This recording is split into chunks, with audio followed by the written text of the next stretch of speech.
Hi, welcome to SS fusion arts. வாங்க இன்னைக்கு முருகன் கையில் வேல் எப்படி வரைகிறதுன்னு பார்க்கலாம். வீடியோ ஃபுல்லாக பார்க்குறதுக்கு முன்னாடி மறக்காமல் சப்ஸ்கிரைப் பண்ணிவிடுங்க. அப்போ தான் உங்களால் டெய்லி அப்டேட்ஸ் பார்க்க முடியும். வீடியோ ஸ்கிப் பண்ணாமல் கடைசி வரைக்கும் பாருங்கள். நிறையா டிப்ஸ் அண்ட் ட்ரிக்ஸ் இடையில சொல்லியிருப்பேன். வாங்க வீடியோக்குள்ளே போகலாம். ரெஃபரன்ஸ் பிக்சர் லெஃப்டில் கொடுத்துருக்கேன். அந்த ட்ராயிங் தான் நம்ம இன்றைக்கி வரைய போகிறோம். கிரிட் வந்து மேலே ரெஃபர் பண்ணியிருக்கேன் இல்லையா, அதையே சேமாக ஃபாலோ பண்ணிக்கோங்க. ட்ராயிங் புக் சைஸ் வந்து A6, சார்கோல் பென்சில் யூஸ் பண்ணியிருக்கேன். இந்த மாதிரி வேல் வரைகிறப்ப ஃபஸ்ட்டு ஒரு ட்ரையாங்கிள் ஷேப்புக்கு ஒரு 3 டாட்ஸ் வச்சுக்கோங்க. அதை வந்து கண்டினியூ பண்ணிட்டீங்கன்னா, அப்படியே ஜாயின் பண்ணிட்டீங்கன்னா உங்களுக்கு அழகாக ஈக்குவல் ப்ரொப்போர்ஷனில் ஒரு வேல் கிடச்சிடும்.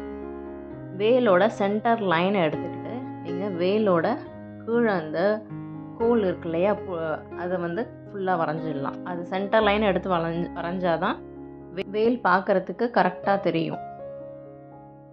உள்ளார டீட்டெயிலிங்லாம் வந்து சிம்பிளாக என்ன உங்களுக்கு வரைய தெரியுமோ அந்த ஷேப்ஸ் எடுத்துகிட்டு வரையுங்க. பிகினஸாக இருந்தீங்கன்னா நான் வரைகிறதே ஃபாலோ பண்ணிக்கோங்க. நான் எடுத்துருக்கிற ரெஃபரன்ஸ் பிக்சரில் ஷேடிங் கிடையாது. பட் ஆனால் நான் இந்த ட்ராயிங் வந்து லாஸ்ட்டில் பார்த்தீங்கன்னா ஷேட் பண்ணி காமிச்சிருப்பேன். எப்படின்னு பாருங்கள். அப்போ தான் அந்த வேலோட ரியலிஸ்டிக் வியூ நம்மளுக்கு கிடைக்கும். அதனால் நான் ஃபைனலாக ஷேடிங் பண்ணி காமிச்சிருக்கேன். சார்கோல் பென்சிலில் வரைகிறப்ப லைட்டாக ஃபஸ்ட்டு போட்டுக்குங்க. அந்த பிக்சர் கரெக்டாக சைஸுக்கு வந்துடுச்சுன்னா, நீங்கள் எக்ஸ்பெக்ட் பண்ண சைஸுக்கு நீங்கள் போட்டிங்க, கரெக்டாக போட்டிங்க, எரேஸ் பண்ண மாட்டீங்கன்னு கான்ஃபிடெண்ட்டாக இருந்தீங்கன்னா டார்க்கன் பண்ணிக்கோங்க. நான் அந்த மாதிரி தான் பண்ணியிருக்கேன் பாருங்கள். இப்போ அவுட்லைன் போட்டாச்சு. இன்சைடில் எப்படி போடணுன்னு பாருங்கள். நான் அந்த ரெஃபரன்ஸ் பிக்சரில் இருக்கிற டிசைனை எடுத்துருக்கேன். ப்ளஸ் நான் கொஞ்சம் சிம்பிளிஃபை பண்ணி பிகினர்ஸ்க்கு எப்படி போட முடியுமோ அந்த மாதிரி போட்டிருக்கேன். அதே சேம் பிக்சர் தான் நம்ம காப்பி பண்ணணும்னு அவசியம் இல்லை.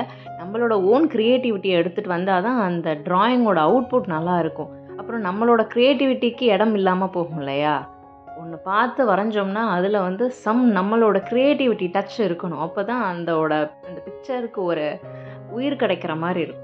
நான் போடுற எல்லா பிக்சருமே பார்த்திங்கன்னா ஒரு ரெஃபரன்ஸ் பிக்சர் எடுப்பேன், அதை காப்பி பண்ணுவேன். ப்ளஸ் என்னோடய க்ரியேட்டிவிட்டி, என்னோடய ஸ்டைல் வந்து அதில் டச் ஆகிருக்கும். அந்த அவுட்புட் பார்த்திங்கனாலே தெரியும். எல்லாத்துலேயுமே ஒரே மாதிரியே இருக்கும். நம்மளுக்குன்னு ஒரு யூனிக் ஒரு க்ரியேட்டிவிட்டி, நம்ம ஒரு ஸ்டைல் வச்சுருக்கணும். அப்போ தான் நம்மளோட ட்ராயிங் வந்து நல்லா இருக்கும். பார்த்தோன்னே இவங்க வரைஞ்ச ட்ராயிங்கிறது ஒரு ரெக்கக்னேஷன் கிடைக்கும் நம்மளுக்கு. நீங்கள் பிகினர்ஸாக இருந்தீங்கன்னா முதல்ல இந்த மாதிரி சின்ன சின்ன ட்ராயிங் எடுத்து வரைஞ்சி ப்ராக்டிஸ் பண்ணுங்க. அதுக்கப்புறமா கடவுளோட முழு உருவப்படங்கள் வரைய ஆரம்பிங்க. அப்போ தான் உங்களுக்கு ஒரு ஐடியா கிடைக்கும். எடுத்தோடனே நம்ம பெரிய உருவப்படங்கள் வரைய ஆரம்பித்தோம்னா உங்களுக்கு வரைகிறதுக்கே ஐயோ ரொம்ப கஷ்டமாக இருக்கும் போல இருக்குது, நம்ம வரைய வேண்டாம் அப்படின்ட்டு நீங்கள் வந்து ஃபெடப் ஆகிடுவீங்க. சின்ன சின்ன வேல், திரிசூலம், முகம், கண் மட்டும் வரைகிறது, கிருஷ்ணனோட கண், சிவலிங்கம், விநாயகரோட தும்பிக்கை, இந்த மாதிரி வரைஞ்சிங்கன்னா உங்களுக்கு நிறைய ஐடியா கிடைக்கும். வரைகிறதுக்கு உங்களுக்கும் ஒரு இன்ட்ரெஸ்ட் வர ஆரம்பிச்சிடும். இது வந்து வரைஞ்சி விற்கணும், இல்லை ஒரு எக்ஸிபிஷன் வைக்கணும், அதெல்லாம் அவசியமே இல்லை. நீங்கள் உங்களோட ரிலாக்ஸேஷனுக்கு வரையலாம். இப்போ பார்த்தீங்கன்னா ஷேடிங் போர்ஷன் முடிச்சாச்சு. டார்க்காக பண்ணிவிட்டு அதுக்கப்புறமா லாஸ்ட்டாக பிளெண்டிங் ஸ்டம்பை வச்சு பிளெண்ட் பண்ணுவேன். இப்போ முருகனோட கை வந்து வரைஞ்சிட்ருக்கேன் பாருங்கள். அந்த ஸ்கேல் கிரிட்டு வந்து இந்த A6 சைஸுக்கு மேட்ச் ஆகாது. பட் கிரிட் சைஸ் வந்து நான் மென்ஷன் பண்ண சைஸ் தான் நான் போட்டிருக்கேன். இங்கே வந்து வேலுக்கும் அந்த கைக்கும் மேட்ச் ஆகிற அளவுக்கு சைஸ் எடுத்துக்கிட்டு அந்த கிரிட் போர்ஷன் எங்கே இருக்கோ அதே எடுத்திருக்கேன். பட் நம்பர் வந்து மேட்ச் ஆகாது. நீங்கள் அதை ரெஃபர் பண்ணிக்காங்க. அந்த ஸ்கொயர் கிரிட் இருக்கு இல்லையா, அது கரெக்டாக இருக்கும். கையில் எந்த ஒரு ஷேடிங்குமே இல்லை. நான் லாஸ்ட்டில் வந்து ஸ்டம்ப் யூஸ் பண்ணி ஷேடிங் எப்படி பண்ணுறதுன்னு காமிச்சிருக்கேன். ஸ்கிப் பண்ணாமல் பாருங்கள். மறக்காமல் பெல் பட்டனை கிளிக் பண்ணிக்கோங்க. அப்போ தான் என்னோடய நெக்ஸ்ட் வீடியோவோட நோட்டிஃபிகேஷன் உங்களுக்கு வரும். டெய்லி அப்டேட்ஸ் இருக்கும்.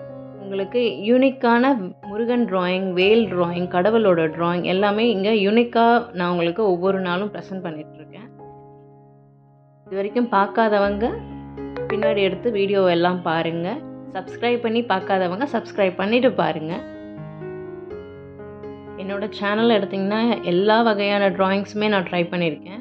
இப்போ ரீசெண்ட் டேஸாக கடவுள் உருவப்படங்கள் மேலே ஒரு இன்ட்ரெஸ்ட் ரொம்ப ஜாஸ்தியாக வந்துருச்சு. ஸோ அதனால் கடவுள் உருவப்படங்கள் எடுத்து நிறையா வரைஞ்சிட்ருக்கேன். உங்களுக்கு என்ன ட்ராயிங் வேணும்னு சொல்லி நீங்கள் கமெண்ட் செக்ஷனில் கமெண்ட் கொடுத்தீங்கன்னா அந்த ட்ராயிங்கும் நான் வரைஞ்சி உங்களுக்கு காமிப்பேன். அவ்வளோதாங்க, ட்ராயிங் முடிய போகுது. இந்த மாதிரி கடவுள் உருவப்படங்கள் வரைகிறப்ப கையில் வந்து மருதாணி போடுவாங்க, இல்லாட்டினா ஓம்னு எழுதுவாங்க, இல்லை சந்தன பொட்டு மாதிரி வைப்பாங்க. நான் எங்கே சிம்பிளாக அதில் என்ன இருக்கோ அதே ஜஸ்ட்டு காப்பி பண்ணிக்கிட்டேன். வளையல் வந்து ஆஸ் யூஷுவல் நம்மளுக்கு சிம்பிளாக எப்பயுமே சர்க்கிள், டைமண்ட், திலகம், இந்த மாதிரி ஷேப், மாங்காய் ஷேப்பு, இதெல்லாம் வந்து இந்த மாதிரி கடவுள் உருவப்படங்கள் வரைகிறப்ப அவங்களோட ஆர்னமெண்ட்ஸ்க்கு யூஸ் பண்ணிங்கன்னா ஈஸியாக இருக்கும், பார்க்கவும் அழகாக இருக்கும். ஏன்னா அந்த காலில் ஆன்டிக் ஜுவல்லரி எல்லாமே அந்த மாதிரி தான் இருக்கும். ஸோ அந்த டிசைனையே நீங்கள் ஃபாலோ பண்ணிட்டீங்கன்னா ஒரே மாதிரி சேம் பேட்டர்னையும் எடுத்துகிட்டு வந்துடலாம். பார்க்குறதுக்கும் வந்து ஈஸி, நல்லாவும் இருக்கும், போடவும் ஈஸியாக இருக்கும். இப்போ பேலன்ஸ் இருக்கிற கிரிட் போர்ஷன்லாம் வந்து எரேஸ் பண்ணிட்டேன். அப்போ தான் உங்களுக்கு வந்து பார்க்க வந்து பிக்சர் நல்லா தெரியும், இல்லைன்னா சுற்றி வந்து இந்த கிரிட் லைன்ஸ் தெரியும். இப்போ பாருங்கள் ஷேடிங் எப்படி பண்ணுறேன்னு பாருங்கள். அந்த கார்னர்ஸ்லாம் வந்து ஷேட் பண்ணிவிட்டு லாஸ்ட்டில் ஸ்டம்ப் இருக்கு இல்லையா, பிளெண்டிங் ஸ்டம்பை வச்சு பிளெண்ட் பண்ணிட்டிங்கன்னா உங்களுக்கு ஷேடிங் பண்ண மாதிரி இருக்கும். இந்த வேல் போர்ஷன்லேயும் ரொம்பலாம் வந்து தீட்டினோம்னா நல்லா இருக்காது, ஏன்னா மேலே நிறைய ஷேடிங் பண்ணியிருக்கோம். கீழே வந்து இந்த கோல்லையும் ரொம்ப ஷேட் பண்ணிங்கன்னா ரொம்ப டார்க்காக தெரியும். அதனால் நான் லைட்டாக பண்ணியிருக்கேன். நான் எப்படி பண்ணியிருக்கேனோ அதே மாதிரி பண்ணுங்கள். கை மடக்கிற இடத்துல வந்து ஒரு ஹாஃபில் மட்டும் பண்ணிவிட்டு இந்த மாதிரி பிளெண்டிங் ஸ்டம்பை வச்சு நீங்கள் பண்ணி பாருங்களேன். இப்போ ஒரு ஹாஃப் பண்ணியிருக்கேன், இன்னொரு ஹாஃப் வந்து ஒயிட் போர்ஷனாக இருக்கா, அதில் வெறும் பிளெண்டிங் ஸ்டம்பை வச்சு பண்ணதுக்கே ஷேட் ஆகிடுச்சு பாருங்கள். நீங்கள் இன்னும் ஷேட் பண்ணிங்கன்னா இன்னும் டார்க்காக தெரியும். இந்த மாதிரி தான் வந்து ரியலிஸ்டிக் வியூலாம் எடுத்துகிட்டு வர்றது, இப்படி தான் எடுத்துகிட்டு வருவாங்க. பிளெண்டிங் ஸ்டம்பை வச்சு நீட்டாக ஷேட் பண்ணோன்னே பாருங்கள் அதோட பிக்சரே வேறு மாதிரி மாறிடுச்சு. இதுக்கு தான் வந்து பிளெண்டிங் ஸ்டம்ப் யூஸ் பண்ணணும். பிளெண்டிங் ஸ்டம்ப் இல்லாதவங்க பட்ஸை கூட யூஸ் பண்ணலாம். பிகினர்ஸ் வந்து எல்லாமே வாங்கி வச்சுட்டு யூஸ் பண்ண மாட்டாங்க, அவங்களுக்காக சொல்கிறேன். அவ்வளோதாங்க, ட்ராயிங் முடிஞ்சிடுச்சு. வீடியோ பிடிச்சிருந்ததுன்னா லைக் பண்ணுங்கள், ஷேர் பண்ணுங்கள், சப்ஸ்கிரைப் பண்ணுங்கள். மறக்காமல் பெல் பட்டனை கிளிக் பண்ணிக்கோங்க. அப்போ தான் வந்து உங்களுக்கு நோட்டிஃபிகேஷன் வரும். இந்த டயலாக் வந்து எனக்கு என் பொண்ணு சொல்லி கொடுத்தா. அம்மா நேற்று நீங்கள் இந்த சொல்ல மறந்துட்டீங்க, பெல் பட்டனை கிளிக் பண்ணுங்கன்னு, அதை சொல்லுங்கம்மா, அப்போ தான் வந்து நோட்டிஃபிகேஷன் போகும் அப்படின்னு என் பொண்ணு தான் எனக்கு சொல்லி கொடுத்தா. இந்த ட்ராயிங் பிடிச்சிருந்தா உங்களோட கமெண்ட் செக்ஷனில் கமெண்ட் கொடுங்க. தேங்க்யூ. நெக்ஸ்ட் வீடியோவில் பார்ப்போம்.